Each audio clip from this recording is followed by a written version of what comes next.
రామాయణం బాలకాండ 2వ సర్గము. రామాయణ కావ్యం యొక్క ఆవిర్భావం.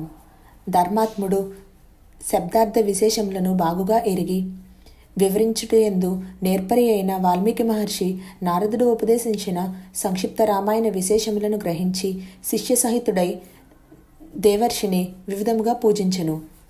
దేవముని అయిన నారదుడు వాల్మీకి యందు పూజలను అందుకొని ఆయన ఆజ్ఞను గైకొని గగన మార్గమును వెళ్ళిపోయెను.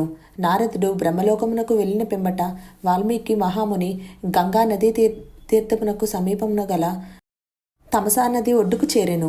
ఆ మహర్షి తమసా నదీ తీరమున చేరి నిర్మలమైన ఆ జలములోని దిగుచు ప్రక్కనున్న శిష్యులతో ఇట్లనెను: ఓ భరద్వాజ, ఏమాత్రము బురదలేని ఈ తీర్థము నిష్కల్మషమైన సత్పురుషుని మనసు వలె స్వచ్ఛమై రమణీయముగా ఉన్నది. దీనిని చూడుము నాయన. ఉదకపాత్రను ఒడ్డున ఉంచి నా స్నానవస్త్రములను ఇవ్వుము. గంగానదీ జలము వలె పవిత్రమైన ఈ తమసా నదీ తీర్థమునందు స్నానము చేసేదను. నీవును ఇచ్చటనే స్నానమాచరింపుము.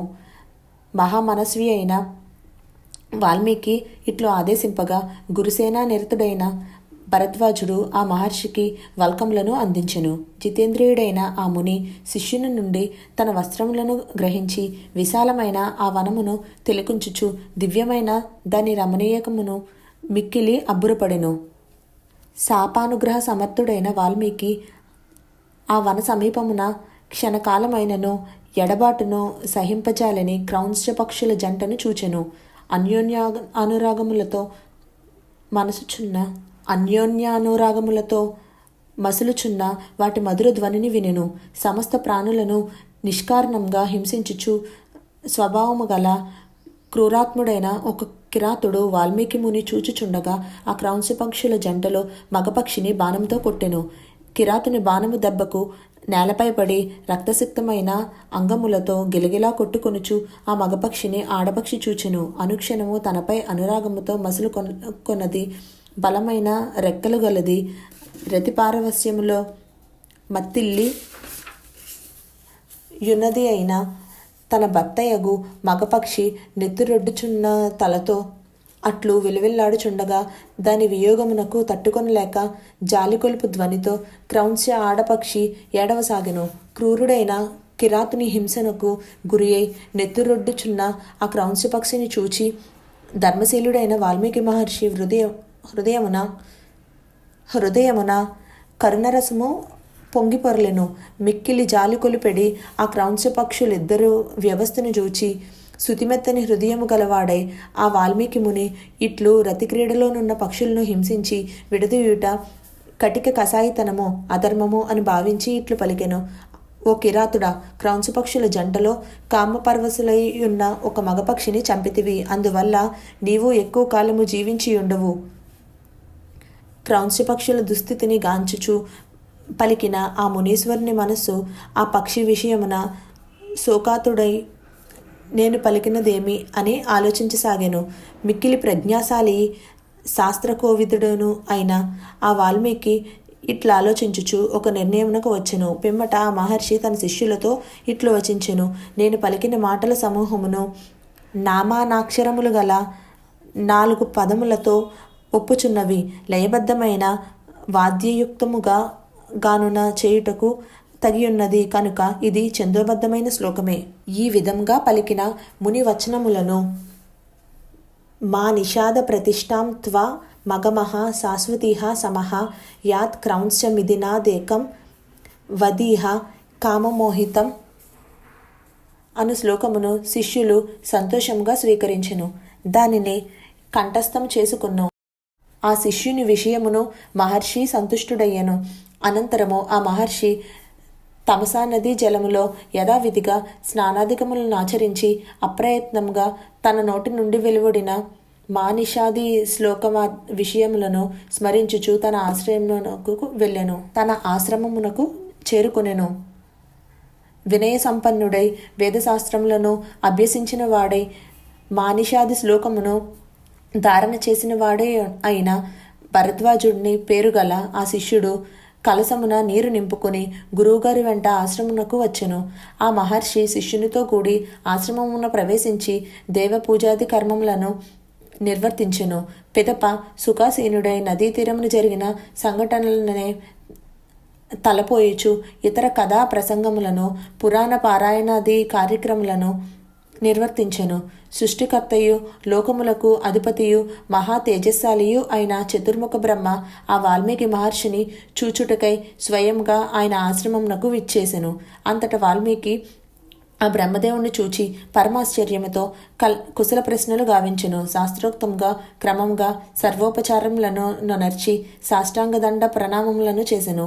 లేచి నిలబడి ఏకాగ్ర చిత్తుడై మౌనంగా ఆయనకు అంజలి ఘటించెను. పిమ్మట ఆ బ్రహ్మదేవుడు పాదములను అర్ఘ్యములను సమర్పించి ఆయనను సుఖాసీనుడిని గావించి స్తుతించెను.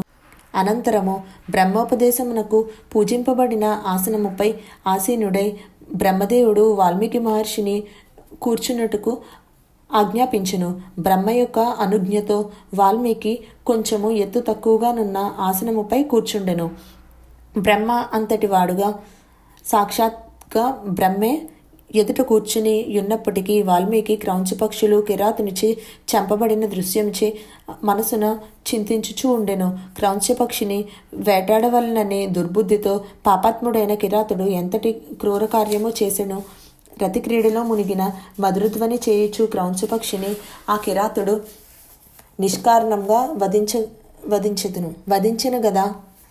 ఆ దృశ్యముచే తలంచుచు ఆడపక్షి యొక్క దుర్వ్యవస్థను స్మరించుచు కర్ణార్థ హృదయుడై తాను అప్రయత్నంగా పలికిన మనీషాది అనే శ్లోకమునే మనస్సును మరలా పఠించెను.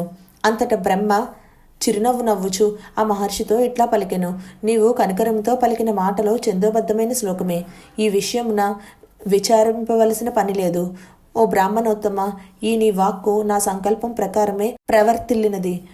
ఓ ఋషీశ్వర, నీవు శ్రీరామచరితమును సంపూర్ణంగా ఇట్టి ఛందస్సులోనే రచింపుము. శ్రీరాముడు ధర్మాత్ముడు, కర్ణాళుడు, సకల సద్గుణ సంపన్నుడు, గొప్ప ప్రజ్ఞాశాలి. శ్రీరాముడి చరితమును నారదుడు నీకు తెలిపిన ప్రకారము వివరింపుము.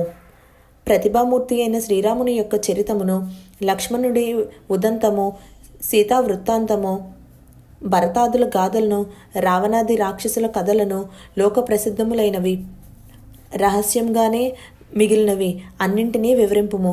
నారదుడు నీకు స్పష్టంగా వివరింపని రహస్యములు కూడా సాకల్యముగా నీ స్ఫురణకు వచ్చును. నీవు రచింపబోయి రామాయణమునందలి అంశము అన్నియును సత్యములే. అందలి పద్యములు కానీ వాక్యములు కానీ వాటి అర్ధాద్యులలో కానీ ఎట్టి దోషములు లేవు. రామకథ పాపములను రూపుమాపునది, వినిన మాత్రమునే పరమానందము గూర్చినది కనుక దానిని శ్లోకముల్లో రచింపుము. ఈ భూమండలము, పర్వతములు, నదులు ఉన్నంతకాలం ఈ రామాయణ గాథ సమస్త లోకములందున కీర్తింపబడును.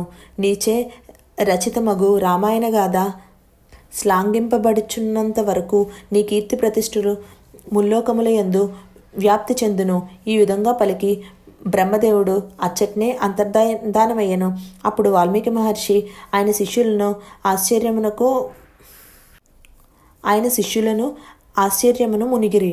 అంతటా ఆ ముని శిష్యులు అందరూ మానిషాది అను శ్లోకమును అత్యంత ప్రీతితో గానము చేసిరి. వారిలో వారు పరమానందము ప్రకటించుకొనిరి. వాల్మీకి మహర్షి శోకాతిరకమున కారుణ్యముతో సమానాక్షరములు గల 4 పాదముల శ్లోకమును పలికెను. దానినే శిష్యులు పలుమార్లు వెంట పఠించు వలన ఆ శ్లోకము మిక్కిలి ప్రసిద్ధికెక్కును. శ్లోకమే శ్లోకరూపమును పొందునది. అందువలన రామాయణము కరుణారసభరితమైనది. అంతటా ఆ వాల్మీకి పరమాత్మను ధ్యానించిన వాడే ఈ రామాయణ కావ్యమును పూర్తిగా ఇట్టి శ్లోకములలోనే రచించెదను అని సంకల్పం చేసెను. మిక్కిలి దీశాలియు ఋషులలో ప్రసిద్ధుడు అయిన వాల్మీకి వాసికెక్కిన శ్రీరాముని యొక్క కీర్తి పరిమళములను ముల్లోకములలో గుబాలింపజేసినట్లు రామాయణ కావ్యమును సమానాక్షరములు గల పాదములతో, విశేష వృత్తులతో, అర్థవంతమైన చక్కని పదములతో, వందల కొలది శ్లోకములతో మనోహరముగా రచించెను. వాల్మీకి మహర్షి ప్రణీతమైన ఈ మహాకావ్యము రఘువంశోత్తముడైన శ్రీరామచరితమును దశకంఠుడైన రావణుని వదను వర్ణించుచున్నది. ఇందలి సమానములు సందులు శాస్త్రానుకూలములై చక్కగా కుదురుకొన్నవి. రసస్ఫూరక్తమైన మధురములై అర్థవంతములైన వాక్యములతో ఇది కూర్చబడినది. అట్టి ఈ రామాయణ కావ్యమును వినుడు అని వాల్మీకి శిష్యులను లోకములకు వెల్లడించెను. ఇత్యార్షే శ్రీమద్ రామాయణే వాల్మీకియే ఆదికావ్యే బాలకాండే ద్వితీయ సర్గః.